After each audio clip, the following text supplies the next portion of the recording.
सबसे पहले अहम खबर, रिटायर्ड या मुस्ताफी जजेस के खिलाफ सुप्रीम जुडिशल काउंसिल की कार्रवाई जारी रखने या न रखने पर फैसला सुना दिया गया। इस्तीफा देने से सुप्रीम जुडिशल काउंसिल की कार्रवाई नहीं रुकेगी। महफूज शुदा फैसला 4-1 के तनासब से सुनाया गया है। जस्टिस हसन अजहर रिजवी ने अक्सरियती फैसले से मुखालिफत की। जज रिटायर्ड हो जाए या मुस्ताफी हो जाए तो भी सुप्रीम जुडिशल काउंसिल कार्रवाई जारी रख सकती है। फैसले के मतन के मुताबिक ऐसा कहा गया। तफसील बताएंगे हसीब मलिक। हसीब, बताइए क्या फैसला सुनाया गया?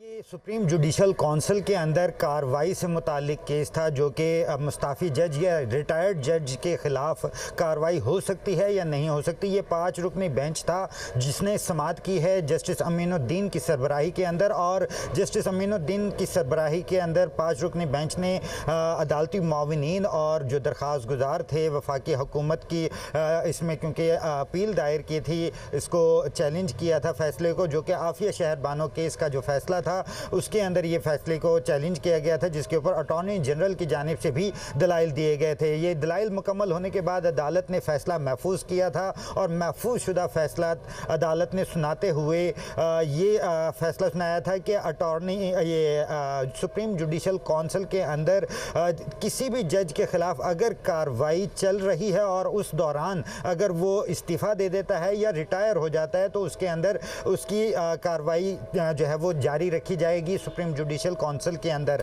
और इसके बरक्स जो रिटायर्ड जज हो चुका है और उसके बाद उसके खिलाफ कोई कार्रवाई आती है तो उस सूरत के अंदर सुप्रीम जुडिशल काउंसिल के अंदर कार्रवाई नहीं चल सकेगी। ये 4-1 के तनासब से फैसला सुनाया गया था, जो कि जस्टिस हसन अजहर रिजवी थे उनकी तरफ से अक्सरियती फैसले से मुखालफत की गई थी। और ये जो फैसला सुनाया गया है जस्टिस अमीनुद्दीन की जानिब से फैसला सुनाया गया था ओपन कोर्ट के अंदर, और उनकी तरफ से ये बाकायदा ये हुक्मनामा सुनाते हुए कहा गया था कि कोई भी जज के ख़िलाफ़ जब सुप्रीम जुडिशल काउंसिल के अंदर कार्रवाई चल रही होगी और उस दौरान अगर वो जज रिटायर्ड हो जाता है या मुस्ताफ़ी होता है या अपना इस्तीफ़ा दे देता है तो उसके ख़िलाफ़ जो कार्रवाई है वो सुप्रीम जुडिशल काउंसिल के अंदर चलेगी। और इसके साथ साथ इससे कबल हमने देखा कि जस्टिस मुज़ाहिर अली अकबर नकवी जो थे, जो रिटायर्ड हो चुके हैं, उन्होंने इस्तीफ़ा दे दिया है। उन्होंने ठीक है सी, बहुत शुक्रिया। ख़वातीन और अक़लियतों की मखसूस नशिस्तों के लिए गोशवारे जमा करवाने का वक्त अब खत्म हो चुका है। मुस्लिम लीग नून, पीपल्स पार्टी और दीगर जमातों की ख़वातीन ने गोशवारे जमा करवाए हैं, जबकि PTI सुन्नी इत्तेहाद काउंसिल की जानिब से किसी खातून या अक़लियती उम्मीदवार ने गोशवारे जमा नहीं करवाए। इलेक्शन कमीशन नई पार्टी पोजीशन के बाद ख़वातीन और अक़लियतों की नशिस्तें अलॉट करेगा। ज़ीशान यूसुफजई हमारे साथ मौजूद हैं, तफसीलात से आगाह करेंगे। जी ज़ीशान। देखिए, इलेक्शन कमीशन नई पार्टी पोजीशन के बाद ही जो मखसूस नशिस्तें हैं और ख़वातीन और अक़लियतों के उसका ऐलान करेगा। ताहम जो नशिस्तें हैं उसके उसूल के लिए गोशवारे जो जमा करने थे उनका टाइम ख़त्म हो चुका है। पाकिस्तान मुस्लिम लीग नून और पाकिस्तान पीपल्स पार्टी, इसके साथ साथ जो दीगर जमातें हैं उनकी जानिब से गोशवारे जमा किए गए हैं। जो PTI और सुन्नी इत्तेहाद काउंसिल उनकी जानिब से जो है अभी तक गोशवारे जमा नहीं किए गए हैं। ताहम बताना ये है कि सुन्नी इत्तेहाद काउंसिल का मखसूस जो नशिस्त है उसके उसूल के लिए जो है इलेक्शन कमीशन से रुजू करने का फैसला किया है। और तहरीरी तौर पर आज जो सुन्नी इत्तेहाद काउंसिल के सरबराह है वो यहाँ इलेक्शन कमीशन में एक तहरीरी दरख्वास्त जमा कराएंगे, और तहरीरी दरख्वास्त का जो ड्राफ्ट है वो भी तैयार किया जा चुका है। जो PTI के वकला है और सुन्नी इत्तेहाद काउंसिल के वकला है उन्होंने मुश्तरका तौर पर ये दरख्वास्त जो इसकी ड्राफ्ट तैयार की है। आज़ाद अरकान सरबराह सुन्नी इत्तेहाद काउंसिल का कहना है कि आज़ाद अरकान की सुन्नी तहरीक में शमूलियत का फैसला तकरीबन मुकम्मल हो चुका है। बहुत शुक्रिया। दरख्वास्त की जो हुकूमत साजी से मुतालिक मुस्लिम लीग नून और MQM के मुशावरत सेनेटर इसहाक डार ने एलामिया जारी कर दिया। एलामिया के मुताबिक मुशावरत के बाद तय हुआ कि दोनों जमातें विफाकी सतह पर एक दूसरे से मुफाहमत, हिमायत और ताउन का सिलसिला जारी रखेंगी। बात कर लेते हैं यासिर मलिक से। यासिर, बताइए, एलामिया जारी कर दिया गया। जी बिल्कुल, हुकूमत साजी से मुतालिक मुस्लिम लीग नून और MQM की मशावरत जो है वो आज सेनेटर इसहाक डार की रिहाइशगाह पर हुई, और इसहाक डार की जानिब से एलामिया जो है वो जारी किया गया है। दोनों से मुलाकात की सूरत में आज पाकिस्तान मुस्लिम लीग नून और मुत्तहिदा कौमी मूवमेंट की जो पाकिस्तान की जो राब्ता कमेटियां हैं उनका इजलास हुआ। मशावरत के बाद यह तय हुआ है कि दोनों जमातें वफाकी सतह पर एक दूसरे से मफाहमत, हमायत और ताउन का सिलसिला जो है वो जारी रखेंगी।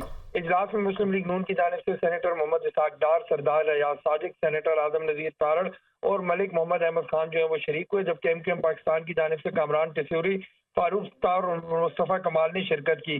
MQM की जानिब से गवर्नर सिंध का ओहदा जो है वो एक दफ़ा फिर से जो है वो नून लीग से मुतालबा किया गया है कि गवर्नर का ओहदा जो है वो MQM पाकिस्तान को दिया जाए। इसके साथ साथ वफाक में 4 वजारतें जो हैं वो भी MQM की जानिब से मांगी गई हैं। दूसरी जानिब दोनों जमातों ने मुल्क में सियासी, जमहूरी और मुआशी इस्तेहकाम के लिए मफाहमत और बामी ताउन का अमल जो है जारी रखने पर भी इतफाक किया है। और MQM की जानिब से ये भी कहा गया है कि वसाइल, इख्तियारात और इक़्तिदार के मुनसिफाना तकसीम को यकीनी बनाने की बुनियाद पर हुकूमत साजी का सिलसिला जो है वो आगे बढ़ाया जाएगा। ठीक है यासिर, बहुत शुक्रिया आपका।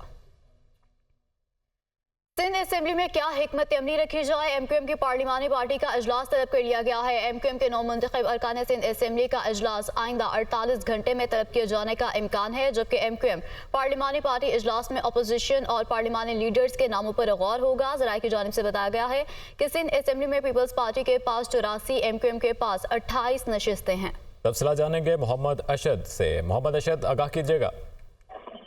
जी बिल्कुल, देखें जिस तरीके से पाकिस्तान पीपल्स पार्टी की जानिब से भी तमाम तर 9 मुंतखब अरकान सिंध असेंबली को कराची में रहने की, कराची पहुंचने की हिदायत की गई थी और उनका भी जो है वो पार्टी इजलास जो है वो मुतवक्किल है अगले 24 से 48 घंटे के अंदर। इसी तरीके से MQM की जानिब से भी जो है वो अरकान सिंध असेंबली का इजलास आइंदा 48 घंटे में तलब किया जाएगा। जरा इस हवाले से तस्दीक करते हैं तमाम तर अरकान जो 9 मुंतखब अरकान सिंध असेंबली है उनको भी कराची में रहने की जो है वो हिदायत दी गई है। जरा का ये भी कहना है कि MQM पार्लिमानी पार्टी इजलास में अपोजिशन और पार्लिमानी लीडर के नामों पर भी जो है वो गौर किया जाएगा। अब तक 3 नाम जो है उसके ऊपर सबसे ज्यादा जो अब तक गौर, ठीक है, 3 नाम इस वक्त ज़ेरे गौर है। बहुत शुक्रिया मोहम्मद अशद।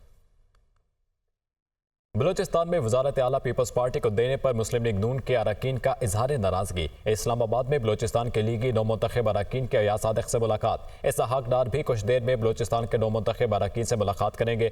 बलूचिस्तान का फैसला करते वक्त नौ मुंतखब अरकान को नजरअंदाज किया गया। लीग अरकान का मौक़िफ़, बलूचिस्तान में इत्तेहादियों के साथ मुस्लिम लीग नून हुकूमत बना सकती है। नौ मुंतखब अरकान की जानिब से ये मौक़िफ़ अपनाया गया। मुलाकात का अहवाल बताएंगे इरफान सईद। जी इरफान, बताइए। जी बिल्कुल, बलूचिस्तान में हुकूमत साजी के मामला इस वक्त इस्लामाबाद में ज़ेरे गौर है और इस्लामाबाद में तमाम मुंतखब अरकान जो हैं पाकिस्तान पीपल्स पार्टी के और मुस्लिम लीग नून के, इसके अलावा बलूचिस्तान अवामी पार्टी जो बाप पार्टी के नाम से मशहूर है, ये तमाम मुंतखब अरकान इस वक्त इस्लामाबाद में डेरे डाले हुए और बलूचिस्तान में हुकूमत साजी के हवाले से जोर तोड़ का सिलसिला जारी है। इस हवाले से मुस्लिम लीग नून की जानिब से जो मौक़िफ़ इख्तियार किया गया है, सूबाई सदर की क़यादत में इस वक्त तमाम मुंतखब अरकान साबिक़ वज़ीर आला जाम कमाल की क़यादत में इस वक्त इस्लामाबाद में मौजूद है, जो अयाज सादिक और इसहाक डार से मुलाकात कर रहे हैं और उनका ये मौक़िफ़ है कि बलूचिस्तान में जो फैसले किए गए बलूचिस्तान के हवाले से उसमें पार्टी को नजरअंदाज किया गया।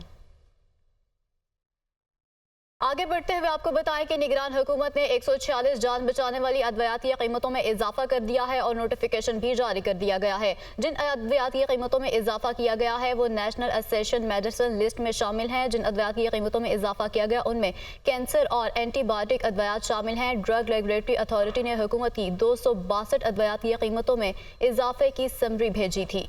तो आपको बताते चले कि निगरान हुकूमत ने 146 जान बचाने वाली अद्वियात की कीमतों में इजाफा कर दिया और नोटिफिकेशन भी जारी कर दिया गया है।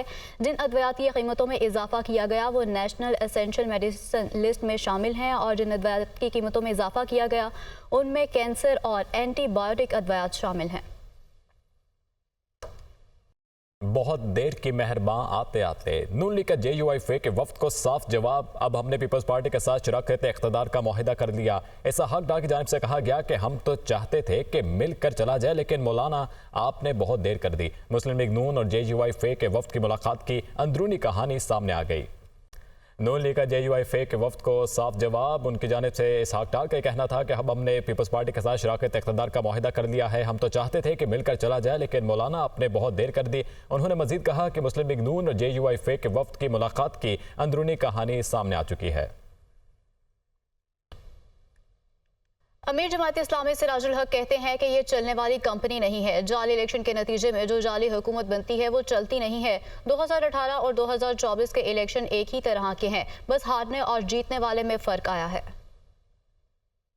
मैं नहीं समझता हूँ कि ये कंपनी कितने देर चलती है, लेकिन ये चलने वाली कंपनी नहीं है। हमारी जदोजहद उन सब लोगों के ख़िलाफ़ है जिन्होंने अवामी हुकूक पर डाका डाला है। इसलिए मैं कहता हूँ कि इस जाली इलेक्शन और जाली नतीजे के नतीजे में जो जाली हुकूमत बनती है वो चलती नहीं है। 2024 भी 2018 की तरह एक इलेक्शन है, एक रिहर्सल है, तरीक़े वारदात मुख्तलिफ है और इसमें भी बेनिफिशरी और मजलूम फरीक में फ़र्क आया है। तो असम्बली में तो वही सारे जाली लोग आएंगे बैठेंगे, ठीक है ना जी। दूसरी जगह आपकी अदालतें हैं, उसमें ऑलरेडी हम गए हैं। नवाज शरीफ साहब ने वोट को इज्जत दो का नारा लगाया था और बाद में उन्होंने वो नारा छोड़ा। इन लोगों की जो सियासत है वो ज़ात और ख़ानदान के लिए है। जमात इस्लामी की सियासत किसी फ़र्द और ख़ानदान के लिए नहीं है, पाकिस्तान के लिए है। तहरीक इंसाफ के रहनुमा मियां असलम इकबाल ने कहा कि जिसने जुल्म किया है उसको सजा ज़रूर मिले, अगर कुछ नहीं किया तो नाजायज़ केसेस नहीं होने चाहिए। मेरी कोई CCTV सेफ सिटी की फुटेज, कोई एक चीज़ बताई जाए। हम पुरअमन शहरी हैं, इलेक्शन लड़ते हुए 25 साल हो चुके हैं। अवाम के मैंडेट का एहतराम किया जाए। PTM 2 से अवाम को कोई रिलीफ नहीं मिलेगा। वो पेशावर हाई कोर्ट में मीडिया से गुफ्तगू कर रहे थे। जिस किसी ने कोई जुर्म किया है उसको उतनी सज़ा ज़रूर दी जाए, लेकिन अगर किसी ने कुछ नहीं किया तो उसके ऊपर नाजायज़ केसेस ना बनाए जाए। कि जो मेरे ऊपर केसेस बनाए गए हैं, आप मुझे कहते हैं कि मैं 9 मई में लिबर्टी में भी था, मैं अस्करी विला पे भी था, प्लाजा को आग लगाने में भी था, मैं जिना हाउस के बाहर बंदे कत्ल करने में भी था, मैं फैसलाबाद में भी था। मेरी कोई CCTV footage, safe city camera की फुटेज, सोशल मीडिया की फुटेज, कोई मेरे नारे लगाती ही फुटेज, कहीं पर क़यादत करते हुए मेरी फुटेज, किसी से बात करते हुए मेरे फ़ोन नंबर से उसकी की कॉल, कोई एक चीज़ बता दें। हम पुरअमन शहरी हैं। 25 साल हो गए मुझे पॉलिटिक्स करते हुए, इलेक्शन लड़ते हुए। लोगों ने वोट दिया। मेरी रिक्वेस्ट है कि उस वोट का, उस मैंडेट का एहतराम किया जाए। अवाम हमें वोट देगी, हमारे नज़रिए को वोट देगी, हमारे कामों को वोट देगी। अगर हम उन्हें रिलीफ देते हैं हमें वोट देगी, नहीं करेंगे तो नहीं वोट देगी। तहरीक इंसाफ के रहनुमा शेर अफजल मरवत ने कहा है कि कोई जाली दस्तावेज इलेक्शन कमीशन में दे तो सजा 3 साल कैद बामुशक्कत है। नून लीग के एक भी उम्मीदवार ने आज तक फॉर्म 45 पेश नहीं किया। एक फॉर्म 45 इलेक्शन कमीशन को दिया जाता है। देखा जाए हमारे फॉर्म 45 असली हैं या नून लीग वालों के। कमीशन जरूरत पड़ने पर इंक्वायरी कर सकता है। वो इलेक्शन कमीशन के बाहर मीडिया से गुफ्तगू कर रहे थे। अब मैंने कमीशन में इस्तदा की कि हमारे फॉर्म 45 तो हमने आपके सामने रखे हैं, ओरिजिनल हैं। आपको मैं बता दूं कि अगर कोई जेली दस्तावेज इलेक्शन कमीशन में कोई शख्स पेश करे या कोई वकील पेश करे तो उसकी सज़ा है 3 साल कैद बामुशक्कत। नून के किसी भी उम्मीदवार ने आज तक एक भी फॉर्म 45 पेश नहीं किया है। एक फॉर्म 45 इलेक्शन कमीशन को दिया जाता है। तो मैंने कहा आपके रिकॉर्ड में अपलोड हुए हैं, आधे घंटे में आपके सामने तफसील आ जाएगी कि भाई हमारे फॉर्म 45 असली हैं या नून वालों के असली हैं। कमीशन ज़रूरत पड़ने पे इंक्वायरी कर सकती है।